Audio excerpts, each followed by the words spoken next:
Hi yes welcome to our channel. Present మనతో పాటు దాము బాలాజీ గారు సీనియర్ జర్నలిస్ట్ ఉన్నారు. వారితో ఒకసారి మాట్లాడదాం. సార్ నమస్కారం. సార్ ఐబొమ్మ ఓనర్ ఇమ్మడి రవి అరెస్ట్ అయినట్టుగా తెలుస్తుంది. ఇక్కడ హైదరాబాద్ పోలీసులు అతన్ని పట్టుకున్నారు. సో ఈ నేపథ్యంలో ఇప్పుడు న్యూస్ అయితే వైరల్ అవుతుంది. అంటే గత కొంతకాలం నుంచి కూడా ఐబొమ్మకు పోలీసులకు మధ్య ఒక మాటల యుద్ధం కూడా నడిచింది. వాళ్ళు కూడా వార్నింగ్ ఇస్తూ పేపర్ లెటర్లు కూడా లీక్ చేశారు. మరి ఈ నేపథ్యంలో ఇప్పుడు పట్టేసుకున్నారు కదా, అసలు ఎవడి ఇమ్మడి రవి, ఇతను ఎలా మొత్తం ఈ ఐబొమ్మని ఆర్గనైజ్ చేశారు, ఇతన్ని ఎలా పట్టుకున్నారు సార్? అసలు ఈరోజు ఒక సంచలనమైన వార్త ఏంటంటే, ఐబొమ్మ అనేది వెరీ పాపులర్. రూరల్ లెవెల్లో మా ఊర్లోకి వెళ్తే కూడా అందరూ ఐబొమ్మ చూస్తాను సార్ అంటున్నారు. అలాగా చాలా రిమోట్ విలేజెస్ కూడా ఐబొమ్మ అనేది వెళ్ళిపోయింది. ఎందుకంటే మంచి క్వాలిటీ ఉంటుంది. మిగతా వాటిలో పైరేటెడ్ వాటిలో క్వాలిటీ కెమెరా ప్రింట్లు ఉంటాయి. దీంట్లో కెమెరా ప్రింట్లు బెటరు, క్వాలిటీ ఉన్న ఫిల్మ్సే పెడతారు. రెండోది సర్వర్ కూడా స్పీడ్గా ఉంటుంది. ఫిల్ము మనకి ఆగదు. మనకి నెట్ తక్కువ ఉన్నా కూడా సినిమా బాగా ప్లే అవుతుంది. రెండోది ఆర్గనైజేషన్ కూడా చాలా నీట్గా ఉంటుంది అన్నమాట. సో అందువల్ల అన్ని రకాలుగా అది యూజర్ ఫ్రెండ్లీగా పెట్టారు. చాలా ఓటీటీల కంటే కూడా ఐబొమ్మ యూజర్ ఫ్రెండ్లీగా ఉంటుంది.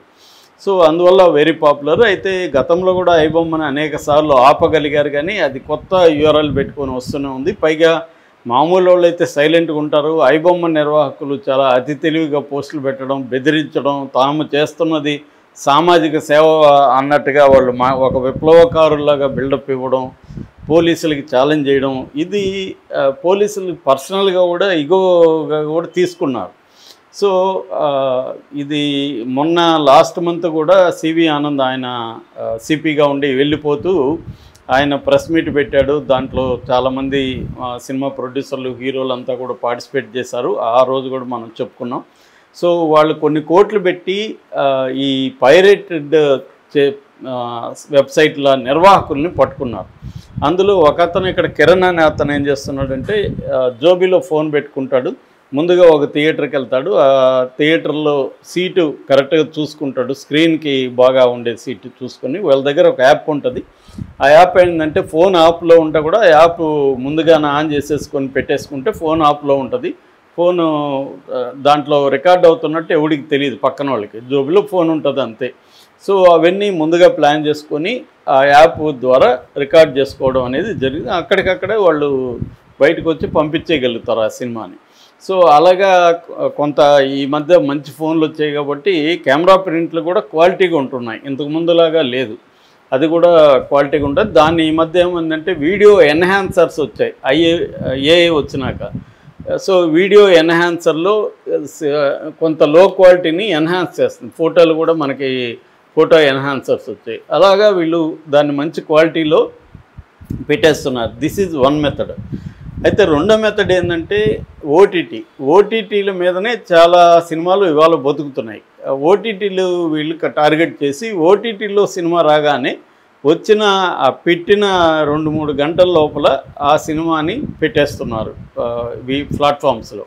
దీనికి పెట్టడానికి 2-3 మెథడ్స్ ఉన్నాయి. ఒకటేమో సపరేట్గా సాఫ్ట్వేర్ తయారు చేస్తారు. అంటే ఇటు ఓటీటీ ప్లాట్ఫామ్లోకి వెళ్ళి ఆ సినిమాని అక్కడ నుంచి కాపీ కొట్టేది ఒక టెక్నిక్. రెండో టెక్నిక్ అంటే స్క్రీన్ క్యాప్చర్ సాఫ్ట్వేర్లు. అవి ఎవరికైనా మనలాంటి వాళ్ళకి కూడా నెట్లో దొరుకుతాయి ఆ సాఫ్ట్వేర్. ఆ సాఫ్ట్వేర్ మన సిస్టంలో వేసుకుంటే చాలా ఎడిటింగ్ సాఫ్ట్వేర్లో కూడా స్క్రీన్ క్యాప్చర్ ఆప్షన్స్ ఉంటాయి. సో అంటే అడోబ్ ప్రీమియర్లో కానీ లేకపోతే ఫిల్మోరా కానీ ఇలాంటి ఎడిటింగ్ సాఫ్ట్వేర్లో కూడా ఇది ఉంటుంది. సో మనం స్క్రీన్లో అది అంటే మనం చందా కట్టి ఓటీటీలో ప్లే అవుతున్నప్పుడు కానీ స్క్రీన్ క్యాప్చర్ పెట్టేస్తే అక్కడ ఏది ఎంత క్వాలిటీతో ప్లే అయితే అంత క్వాలిటీతో క్యాప్చర్ చేసుకుంటే దాన్ని మళ్ళీ క్వాలిటీని మనం ఎడిటింగ్ చేసుకొని చేయొచ్చు. ఇవి దీనివల్ల వాళ్ళకి ఉపయోగాలు ఏంటంటే, ఈ విత్ ఇన్ ద ఫిల్మ్లో యాడ్స్, ముఖ్యంగా బెట్టింగ్ యాప్స్ యాడ్స్ వస్తాయి. అట్లాగే వీళ్ళు కన్జ్యూమర్ డేటా మనం చూస్తాం కాబట్టి మన డేటా వాళ్ళకి వెళ్ళిపోతుంది. ఈ డేటాని వాళ్ళు కన్జ్యూమర్స్కి అమ్మేసుకుంటారు. సో వాళ్ళ సైట్లలో కూడా కొన్ని సైట్లలో యాడ్స్ వస్తాయి. ఇది బేసిక్గా వాళ్ళు రెవెన్యూ మోడల్. అయితే ఇప్పటివరకు చాలా వాటిని అరికట్టగట్టుగా, కానీ ఇప్పటికి కూడా ఏమీ, నిన్న కూడా గర్ల్ ఫ్రెండ్ రిలీజ్ అయింది, మొన్న కాంతా వచ్చేసింది ఆల్రెడీ. అంటే కొన్ని సైట్లు ముఖ్యంగా తమిళ్ MB.com ఇలాంటి సైట్లలో ఇమీడియట్గా పెట్టేస్తున్నారు. దాన్ని ఇప్పటికి కూడా ఆపలేదు. సివి ఆనంద్ మేము ఆపాము, కోట్లు ఖర్చు పెట్టాము, ఆపరేషన్ ఎలా చేసాం ఇవన్నీ వివరించాడు. కానీ ఆయన వివరించిన రోజే నైట్కే పెట్టేశారు సినిమాలు. కాబట్టి ఇప్పుడు ఐబొమ్మ మీద వీళ్ళు ఎందుకు సీరియస్గా తీసుకున్నారంటే, iBomma last month CV Anand పెట్టినప్పుడు కూడా ఒక వార్నింగ్ ఇచ్చాడని బయటకు వచ్చింది. నిజానికి ఆ వార్నింగ్ అప్పుడు ఇవ్వలేదు అతను, పాత వార్నింగే, కానీ మీడియా దాన్ని హైప్ చేసింది. అంటే అతను పోలీసులకు వార్నింగ్ ఇచ్చారు, మీరు మా మీద దృష్టి పెడితే మేము మీ మీద దృష్టి పెడతాం అని పోలీసులకే వార్నింగ్ ఇచ్చారు. సో ఎవరు ఈ ఇమ్మడి రవి ఎవరు అన్నట్టుగా అప్పటి నుంచి అతన్ని ట్రాక్ చేసే పనిలో ఉన్నారు. అయితే మామూలుగా అతను కరేబియన్ ఐలాండ్స్లో ఉంటాడని, భార్యతో విడిపోయి ఒంటరిగా ఉంటాడని, అతనికి ఏదో ఒక సెన్సేషన్ క్రియేట్ చేయాలి, నేనేంటో చూపించాలి అన్న ఒక ఇది ఉందని అతను కొంత హ్యాకింగ్ ఇవన్నీ కూడా వచ్చని చెప్తున్నారు. సో అక్కడి నుంచి అతను ఈ సినిమాలను పెట్టి అప్లోడ్ చేస్తున్నాడు. కాబట్టి ఇప్పటివరకు ఇక్కడైతే ఐపీ అడ్రస్ని పట్టుకోవచ్చు. మామూలుగా ఐపీ అడ్రస్ని బ్రేక్ చేయడానికి 2 రకాల మెథడ్స్ వాడతారు. ఒకటేమో విపిఎన్, వర్చువల్ ప్రైవేట్ నెట్వర్క్ అని విపిఎన్ కానీ మనం వేసుకుంటే అందులో డబ్బులు కానీ మనం పే చేస్తే ప్రపంచంలో ఏ దేశంకైనా మన ఐపీ అడ్రస్ చేంజ్ అయిపోతుంది. మనం ఇక్కడే కూర్చుంటాం కానీ మన ఐపీ అడ్రస్ ఈ రష్యాలో పీటర్స్బర్గ్కి వెళ్ళిపోతుంది. కాబట్టి ఎవరైనా ట్రేస్ చేసినప్పుడు పీటర్స్బర్గ్ నుంచి పెడుతున్నట్టుగానే కనిపిస్తుంది. సో అదొక ప్రాబ్లం. రెండవది బ్లాక్ వెబ్ అంటారు, డార్క్ వెబ్ అంటారు. డార్క్ వెబ్ కొన్ని ఉన్నాయన్నమాట, టోర్ బ్రౌజర్ లాంటివి. ఆ టోర్ బ్రౌజర్ కానీ వేసుకుంటే ఆ టోర్ బ్రౌజర్ని ట్రేస్ చేయడం కష్టమవుతుందన్నమాట. సో దానికి విరుగుడుగా ఇప్పుడు ఇండియన్ గవర్నమెంట్ వివిధ ఏజెన్సీలు హైటెక్ తీసుకొచ్చాయి. కానీ ఏదైనా ఇది ఒక రకమైన గేమ్ లాగా, అంటే హ్యాకర్స్కి ఎథికల్ హ్యాకర్స్ అంటారు వాళ్ళని ఎదుర్కొనే వాళ్ళు, హ్యాకర్స్కి ఎథికల్ హ్యాకర్స్కి మధ్య ఒక గేమ్ లాంటిది జరుగుతుంటుంది. ఇప్పుడు ఏఐ వచ్చేసి నాకు ఇంకా ఈజీ అయిపోయింది, నెట్లో దేనైనా మనం లాగేయచ్చు. అంటే కోడ్ రైటింగ్ వచ్చిన వాళ్ళందరూ చేయగలుగుతారు ఇది. సో ఇప్పుడు అలా ఇది ఈవెన్ తెలుగుకో ఇండియన్ సినిమాకో సంబంధించింది కాదు, వరల్డ్ వైడ్గా కూడా అన్ని రకాల సినిమాలు ముఖ్యంగా ఈ ఓటీటీ ప్లాట్ఫామ్లో పెట్టినవి ఈజీగా సేమ్ క్వాలిటీతో మనకు అనేక వెబ్సైట్లు కూడా వచ్చేసాయి, యాప్లు వచ్చేసాయి. అందువల్ల చాలా ప్రాబ్లం అయిపోతుందన్నమాట. సో ఇప్పుడు ఐబొమ్మ నిర్వాహకుడు ఫ్రాన్స్ నుంచి హైదరాబాద్ వచ్చాడని, మరి అతను ఇన్ని తెలిసి ఎందుకు వచ్చాడో తెలీదు, మేబీ ఓవర్ కాన్ఫిడెన్స్ అవుతావు. చాలాసార్లు క్రిమినల్స్ చాలా ఓవర్ కాన్ఫిడెన్స్ వల్లే దొరికిపోతాడని చెప్తారు. అంటే నన్నెవరు పట్టుకోలేరు, నాకు చాలా తెలివి ఉంది అన్న అహంకారం అతనిలో మామూలుగా కూడా ప్రకటనలో చూస్తే మనకు కనబడుతుంది. అదే ఇప్పుడు అతనికి పంపముంచినట్టు తెలుస్తుంది. సో ఇందాకే కోగటిపల్లి సిసిఎస్ పోలీసులు, సెంట్రల్ క్రైమ్ పోలీసులు అతన్ని అదుపులోకి తీసుకున్నారని చెప్తున్నారు. సో అతని దగ్గర మొత్తం చేయించారు, అతని ఐడి, అడ్మిన్ ఐడి ఇవన్నీ తీసుకొని అతని దగ్గర చేయించి దానంతా కూడా వీడియో తీశారు. ఇతను ఎలా చేశాడు, సైట్ ఎలా నడిపాడు మొత్తం కూడా అతని దగ్గర కన్ఫెషన్ కూడా తీసుకున్నారు అని చెప్తున్నారు. సో ఇప్పుడు పోలీసులు పైచేయి సాధించినట్టు అయింది ఐబొమ్మది.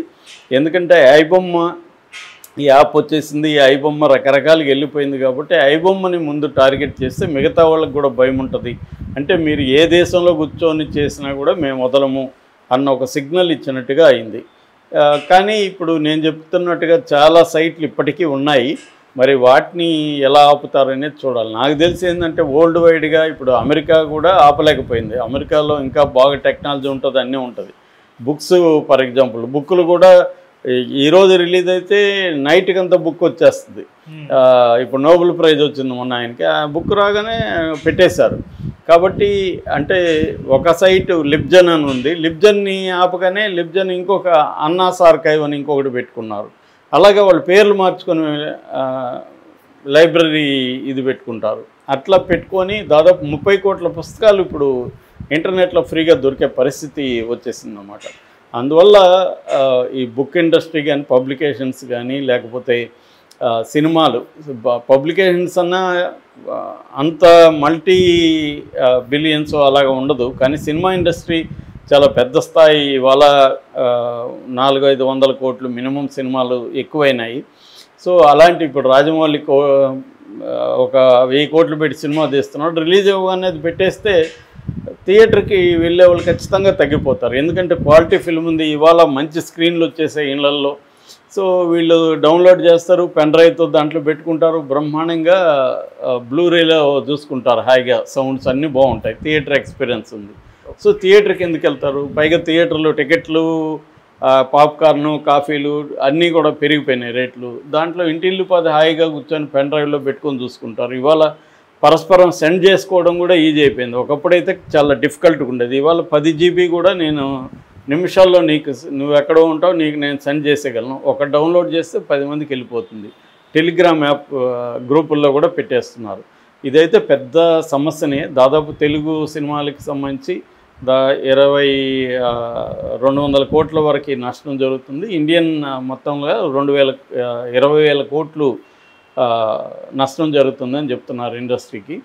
సో మరి దీన్ని ఇదొక స్టెప్ అనిగా చెప్పుకోవచ్చు. పోలీసులు సాధించిన విజయంగా ఈ ఐబొమ్మ నిర్వాహకుడు ఇమ్మడి రవిని అరెస్ట్ చేయడం మాత్రం ఇదొక విజయంగా మనం చెప్పుకోవచ్చు. Okay sir, thank you so much.